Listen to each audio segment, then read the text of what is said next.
The seventh house of partnership, marriage, the dual reflection of the self, open enemies. This is the house of other and our relationship to it. It is a house of relationships, specifically in the interplay between the two parts. So we are, of course, here invoking the qualities of Libra, where we see the two opposites that come together. And in a similar way to Libra, as we've discussed the esoteric implications of Libra, there is a lot to do with the psychic balancing. And so wherever Libra is, or any of this scaling motion here, it is all about balancing, and that happens through a process of right communication, listening, contemplation. And so this house of other can be about, or it's inferred in the nature of the house, the nature of compromise or connection and having to negotiate, which is why it can be connected to legal proceedings as well, contracts, where there is this process of give and take. But we're evoking here the Libra qualities and the third ray qualities, which Libra is a third ray sign, in terms of understanding what the right relationship is. So it is a very key house of evolving consciousness, in getting clear psychologically who we are relative to other, what this person is mirroring to us, because we have to think about the fact that it is almost the true oppositional house if we consider the first house that place of self. So in that, it is the mirroring back. And why do things get mirrored back to us? So that they can be a comprehension, an investigation, a meditation into or of these mirroring components. So we've covered a lot of the exoteric meanings there. Of course, it is the place where people go to look to relationship and marriage, and okay, what about the husband or the wife? From a psychological angle, though, we would say something about the anima or the animus, the contrasexual part.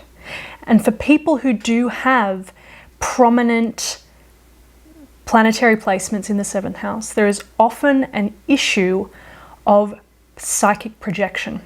I've seen it especially in the case where you've got something like the sun in the seventh house, the core identity. It's very easy when this placement hasn't been worked with or evolved with and matured, that person gets lost in the other. So there's a projection of the self, or the not knowing who oneself is outside of the partnership, and that is because the nature of that seventh house sun is seeking to or has to learn about itself through the relating to the other. And so the problems of codependency or enmeshment, and there we have the hint at the contemplation that leads to right law and order. And again, the connection to legal contracts here. But Libra, in terms of starting to point to the esoteric implication here, where Libra is a sign of truth and legality, and we think of Lady Justice and the clear seeing. And so there's this ha until the truth is understood or seen clearly. It's why Saturn as the mental principle is exalted in Libra. And then we have the cutting through of exactitude, which is a hint at Uranus there, in terms of being able to then manifest accurately as a result of clear seeing. Okay, so it's a little digression off into Libra, but what that means for the seventh house psychologically, let's say, is the way in which there's a projection or a need to work out what this psychic game is that's being played in terms of this relationship to other.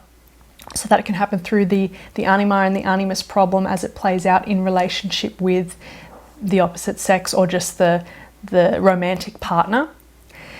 And it can also play out with the open enemies component, where we have the shadow aspect of the person, or why is there some sort of fixation on this? Why are these two trying to come together? Because Libra is a sign of psychic wholeness, and the seventh house is the place where the two come together to come into the union. So even if it is an open enemy, there is something that's trying to get at you through that house, or that psychic theme is being evoked through the house. So we are getting at here the very much the psychological or evolutionary angle of how we would work with this house. Of course, from the concrete or really just super exoteric level, it can, of course, evoke something about the actual partner, or say something about the partner transits there. You come into relationship with someone, that's when you get married, all of this. But the modern psychological evolutionary angle would be these themes of projection, of the shadow, of something that needs to be owned. What is this mirroring function serving to, what do I need to learn from this process? And there's an evocation again of the air theme there. All the air signs are about connection, but about comprehension. It's understanding. It's right relationship, the law of right relationship. Why is this enemy coming towards me? Why did this relationship break down in the way that it did? Or why do I fantasize? Or why did I fall so head over heels, where you've got that psychic projection inevitably in such an instance? With this kind of person, all of these things come under reflection in this space. What about esoterically? Because all of this is a prelude, of course, to how it differs when we approach it esoterically. Esoterically, we see here the higher marriage between the greater opposites, which would be the solar self and the personality self. So the marriage component there of how these two come together, the 7th house is going to indicate from an esoteric angle how these two will come to meet, and where this point of pondering, not compromise, maybe negotiation, although ultimately at the esoteric level, when we come to the meeting between these two opposites, one has to be chosen over the other. And there's the correspondence to the open enemy piece. Because when there's an open enemy, the implication is there's a battle one might have to win over. That would be like the enemy in the legal proceeding or something, where the truth has to be worked out.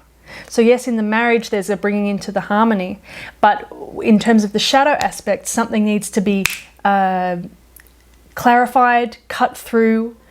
And in that quality of Libra, where esoterically Libra is a very fascinating sign, where it can sometimes be a little almost kind of nonchalant in effect sometimes from a personality angle, where there's the scales that are tipped towards that of the spiritual self. And when one sees clearly the nature of the true self or the spiritual self, then that changes the relationship with materiality.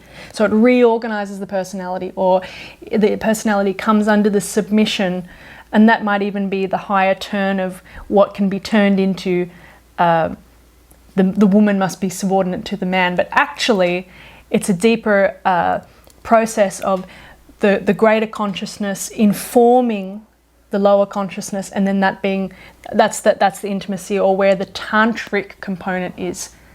And of course, whenever we're talking about the opposites like this, it is tantric. It is about the relationship, the two coming together. Libra is esoterically ruled by Uranus, which is a 7th ray planet, which evokes things like sex magic, or the union of the opposites upon the physical plane, and all of this, spirit and matter. So it's all of these components coming together here in terms of this relational aspect. But esoterically, the house, the zodiacal sign cusping the 7th house and its esoteric ruler is going to indicate something about how this union is going to take place. So it's not dissimilar from what we discussed in the 3rd house with Gemini, which is another relationship air sign. Because, and in that 3rd house, it's like the steps of evolution, or how the integrity of that process is going to unfold. But in the 7th house, it's more specific to that marriage, and that is the difference between Gemini and Libra, where Gemini is relationship in general, and it can sort of move here. Libra is this specific contemplation between the two, and what is this exact coming together here and this right relationship. So, esoteric ruler of the 7th house is going to demonstrate something about how this union is going to take place. Difficult transits, if we're seeing someone where a chart, a native, where there is a responding happening to the soul. A difficult transit may point to where the dweller on the threshold is going to rear its head. And in esoteric astrology, a difficult transit would say something like having an enemy situation come up, or a relationship breaking up or breaking down. And there's almost a death process in the 7th house. And I have seen other people make hints sometimes to death, which is typically an 8th house process, which naturally would follow on from where the two come together, something changes, right? And it's the same thing with breaking away though. So endings can happen in this 7th house point. The ending of, esoterically, the rule of the lower self. When the truth is seen, cut through. A difficult transit therefore may really point to the uprising of the dweller on the threshold, the shadow self, that which has its grip over the personality. And that would be maybe the correspondence to the sticky, abusive relationship, or the enemy, or the negative court proceeding, or something like that out in exoteric land. But this is what can rise when we start responding to the chart esoterically. Let's look to Oken's list, and he's only listed 3 here. 1, open enemies, the dweller on the threshold, as we've just unpacked in great detail. 2, partners. And that can also widen out to work colleagues or any sort of one-to-one interaction here. And what I was going to mention, and it slipped my mind, was we often see therapists here with prominent, let's say, sun in the 7th house, where there's something about that exchange and the listening with the other that we can see. So just another example of one-to-one dynamics that aren't necessarily romantic or enemy-oriented. So anyway, 2, partners. And from a soul side angle, soulmate and or co-workers. So actually that's also an important point too, because the 7th house esoterically could still evoke something about an actual concrete relationship with the other, but it could also point to the way in which we bring a partner in that is based on that polarized connection to the soul.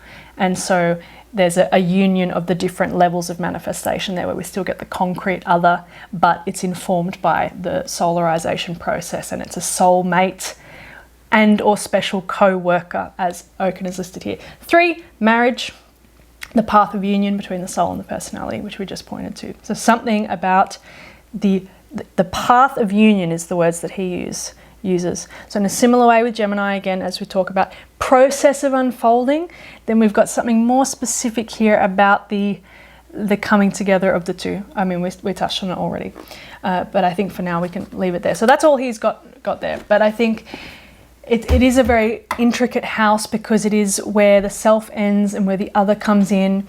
Again, a big piece about the 7th house for most people that I work with, generally making a statement about some psychic balancing that needs to happen. There's the psychological component of Libra. There's anima, animus problems, very active with people with strong 7th house placements. Jung, who I mention a lot, sun in the 7th house, as did Freud actually. And a great analyst that I know has strong Libra in the chart, as well as Cancer, which Jung also had. So yeah, this is often a piece of bringing the personality into wholeness here, which is interesting because we might say it's where the split happens, because we're moving away from self to other, but it's where we come to know about ourselves through other psychologically. So that's always a very rich place of the chart to look at. It's an angular house, of course. But esoterically, we're really looking at the soulmate component, the higher relational manifestation of other or partner, but especially that dweller on the threshold and the meeting with the shadow self, something that needs to be transmuted, or that point of contemplation and then transformation, transmutation, which would take us then into the 8th house, which starts to correspond more to the scorpionic energy of discipleship. And at that point where we do choose the soul, then the soul is able to get its grips on the lower nature in a way that it couldn't hitherto do prior to that choice where we tip the scales. And that allows us to start regenerating and accessing all of these deeper resources. And then we start to touch on those 8th house themes of collective resources or other people's money, prana, okay, at a bigger level there. But today that is where we will leave it for the 7th house, exploring an esoteric view of this very interesting house of partnership and other, the Libran house. I hope you enjoyed. I'll see you next time.